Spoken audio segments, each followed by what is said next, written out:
ప్రపంచ కార్మిక సంఘాల సమాఖ్య మాజీ అధ్యక్షులు కామ్రేడ్ కేఎల్ మహేంద్ర 18వ వర్ధంతి సందర్భంగా మేడ్చల్ మల్కాజ్గిరి జిల్లాలోని పోచారం మున్సిపాలిటీ పరిధిలోని సుప్రభాత్ టౌన్షిప్ కొర్రెములలో Singareni retired employees welfare association సభ్యులు కేఎల్ మహేంద్ర చిత్రపటానికి పుష్పాంజలి అర్పిస్తూ ఘన నివాళులు ఘటించారు. ఈ కార్యక్రమం పురస్కరించుకుని Singareni retired employees welfare association ఉప ప్రధాన కార్యదర్శి ఆళ్లవందర్ వేణుమాధవ్ మాట్లాడుతూ కామ్రేడ్ మహేంద్ర 1922 నవంబర్ 25న హైదరాబాద్లో జన్మించి ఉస్మానియా విశ్వవిద్యాలయంలో విద్యాభ్యసించే సమయంలో నిజాం సర్కార్ వ్యతిరేకంగా జరిగిన తెలంగాణ సాయుధ పోరాటంలో పాల్గొని అరెస్ట్ అయ్యారని తెలిపారు. ఉమ్మడి ఆంధ్రప్రదేశ్లో ఉక్కు, సిమెంట్, బొగ్గు గని కార్మికుల సమ్మెలకు నాయకత్వం వహించారని గుర్తు చేశారు. ఆంధ్రప్రదేశ్ శాసనమండలి సభ్యులుగా కొనసాగారని తెలిపారు. ఈ కార్యక్రమంలో ఉపాధ్యక్షులు బంగారి రాజయ్య, టి శ్రీనివాస్, సత్యనారాయణ, ప్రతాప్ సింగ్, ఎండి రఫీక్, మీరా ప్రసాద్, బాలరెడ్డి, అరుల్ కుమార్ తదితర సింగరేణి విశ్రాంత ఉద్యోగులు పాల్గొన్నారు. 9వ తరగతి చదివేటప్పుడే మహాత్మా గాంధీ హరిజన్ పత్రిక చదివి స్వాతంత్రోద్యమంలో పాల్గొనడం జరిగింది. తదనంతరం ఈ తెలంగాణ సాయుధ పోరాటంలో కూడా అప్పుడు నిజాం సర్కార్కు వ్యతిరేకంగా ఈయన ఆ ఉద్యమంలో పాల్గొన్నారు. ఆ సమయంలో దాదాపు 5,000 మంది తెలంగాణ సాయుధ పోరాట అమరవీరులు మరణించడం జరిగింది.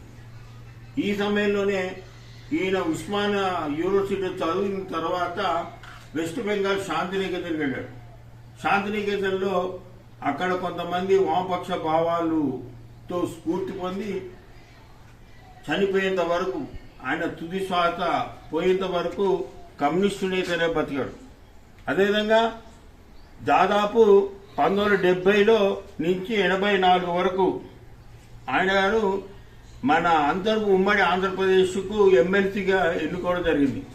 అదేవిధంగా మనకు ఏఐటీసీకి అధ్యక్షులు కూడా కొనసాగారు. 1990 నుంచి 2000 వరకు సింగరేణి కాలేజ్ వర్కర్స్ యూనియన్ అధ్యక్షుడిగా ఉన్నాడు. 1990 నుంచి 2001 వరకు ప్రపంచ వరల్డ్ ట్రేడ్ యూనియన్ ఫెడరేషన్ కు అధ్యక్షుడిగా కొనసాగాడు.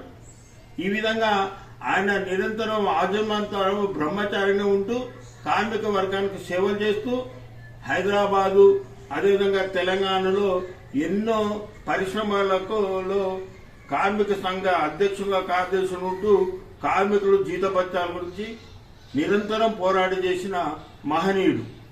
అదేవిధంగా 2001లో అతను సింగరేణి కాలనీలకు పనిచేసే కార్మికులకు ఈయనను నిరంతరం గుర్తించుకునే అవసరం అయితేనే ఉంది.